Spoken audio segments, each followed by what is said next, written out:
Hey everyone, my name's Andy. My channel's Finding Value.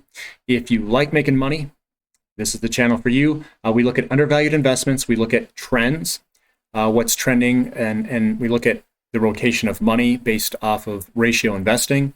So we identify undervalued sectors based off of asset versus asset compared to history, and we find the low asset, which is this one down here, invest in this one, and then eventually these rotate over time and go back and forth over time, and we just swap money between the overvalued to undervalued asset. If that sounds interesting to you, subscribe to the channel. Give me a thumbs up for this content. And if you guys have any questions or comments, please leave it below. Love to hear whatever you got. So this one is how to pick sectors. So I'm going to jump right into it and say, hey, look, this is how we pick sectors. I'm going to give you some opinions from other investors. So my big thing is recognizing trends, and you have to recognize them when they're early. So if you listen to the big winners in the markets in terms of investors, like people who always seem like they're winning, what they do is they look for asymmetric bets or trends, early trends. I use ratios for commodity type investing to identify value. That is identifying early in its value and trend before the valuations start going up. So what I do is I look for changes in market conditions, or quote trend changes. That is what our signals are telling us. Say, hey, look, a trend's changing. We're going from a declining interest rate environment to an increasing interest rate environment. We're going from a recovery phase of real estate to an expansion phase of real estate. We're looking for changes.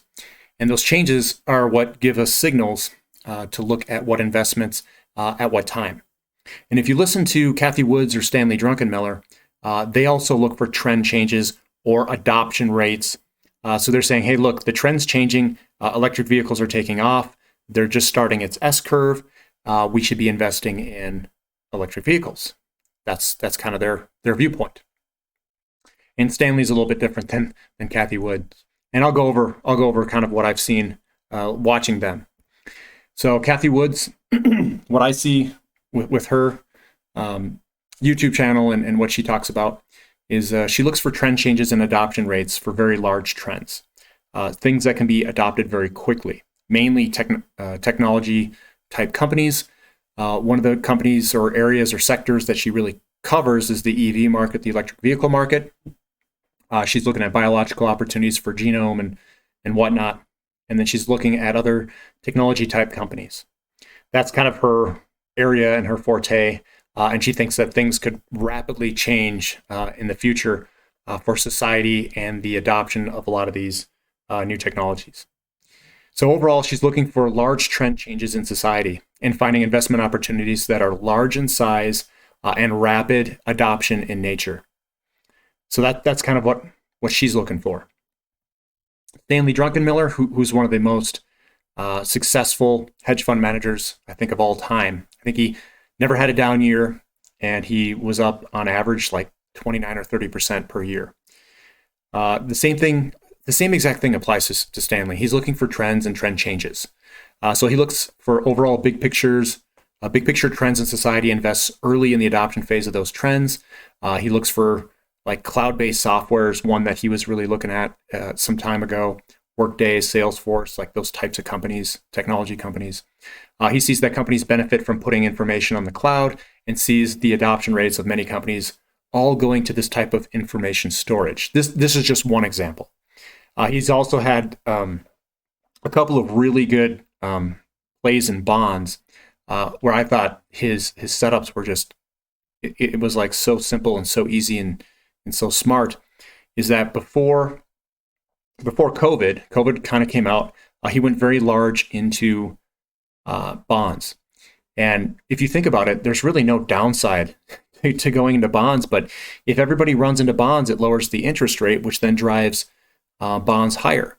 So he had an asymmetric bet. It was really no downside risk. But if something happens that's bad, if we had a large market sell-off, which we did, his bonds are going to pay 20, 30, 40% return in a very short period of time, with those interest rates being driven lower. Everybody's scared. So he did very well there. So what I like talking about is commodity type investments. It's a little bit different than those two, but we want to identify the rotation of money. We want to do that by looking at market conditions and trend changes. And then what's going to happen is money's going to rotate out of other investments into commodity type investments, given inflation and rising yields. That's kind of our market condition changing.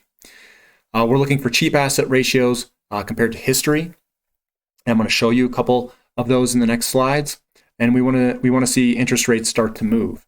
When that interest rate or yield starts to move up, it spurs rotation of money in history into commodities, precious metals, those types of investments. So just to give you kind of an overarching picture here, is this is the commodity index to the S&P 500 ratio.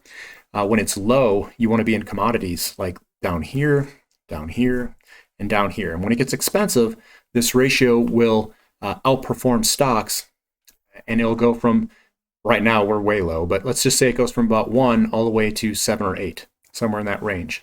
So 7 or 8 is a top for the ratio, and the bottom is below 2. We are down, I think it's around 0.08 or something like that, which is absolutely ridiculously cheap. It's never been this cheap in history, signaling that the money has flowed out and that we have a very large anomaly in terms of valuation in comparison to history. So this is a great area to be watching and to be involved in, I think, for the next decade or so coming up. So commodities are good. Stocks, I think, will underperform commodities. This is the effective U.S. federal funds rate, just to kind of show you in history. 99-2000 was basically the bottom of the commodities sector. They lowered interest rates, had a mini boom and blew up a housing bubble here. We had the credit crunch at the top in 2007, 2008. We sold off very hard, so the federal funds rate was dropped very quickly after the stock market, right before and after it started to crash.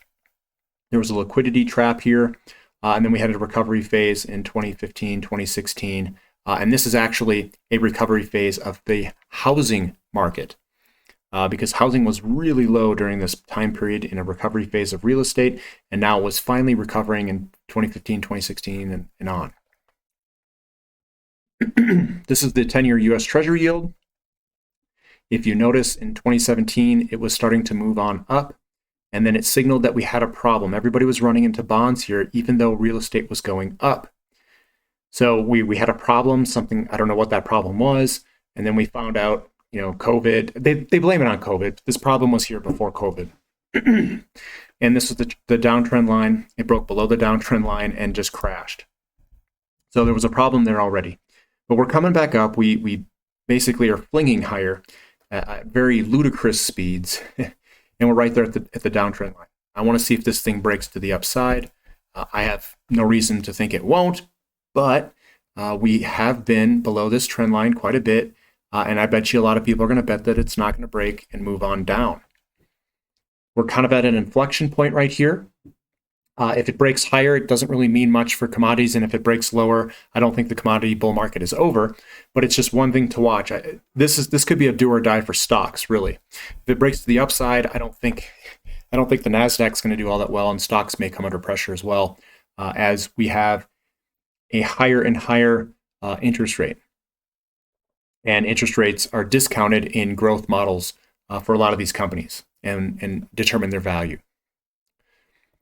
This is the dollar. You can see the last commodities bull market on the left-hand side. We had a declining dollar for the majority of the bull market. We topped out and peaked, and then the dollar was going up during the recovery phase of real estate. We broke to the trend line, this uptrend line, broke it to the downside, and now we're moving down. And obviously this is going to be moving up and all over the place, but the trend is down at the moment. This is the Dow to GDP ratio. It's just signaling that the Dow in relationship to GDP is very expensive. The most expensive it's been since the 1950s and 40s. So we're up in a very overvalued land for this ratio. And what I expect is that this may come down some. The bottom was in 1980, 81. So this would have been a good time to buy stocks. In 99, this was a bubble, and now we're in some hyper super bubble. So get ready. And this is the commodity to Dow Jones ratio, looking at it from a 100-year chart. Sorry. Commodities are radically overvalued up top, radically undervalued. And we are at 0.0, it's like 0.05 or something like that down here. So we are very, very low in terms of commodities in relationship to stocks. This is just a very big picture view is why I'm showing this. FDR devalues the dollar. You can see commodities go up. Volcker comes up with a plan to recycle other nations' surpluses in response to U.S. deficits. And you can see that this is going on up. UR launched, EU stopped sterilizing U.S. deficits, China into World Trade Organization on up. And you can see that China stops recycling U.S. deficits here. And we're going to be going on up here quite shortly. So when the dollar weakens, that is when commodities like to go higher. So what we're seeing here in this chart is that commodities are going to go up when the dollar weakens. If you guys like this content, please give me a thumbs up, leave comments below, and if you haven't subscribed yet, please subscribe. Thanks for listening. This is Finding Value.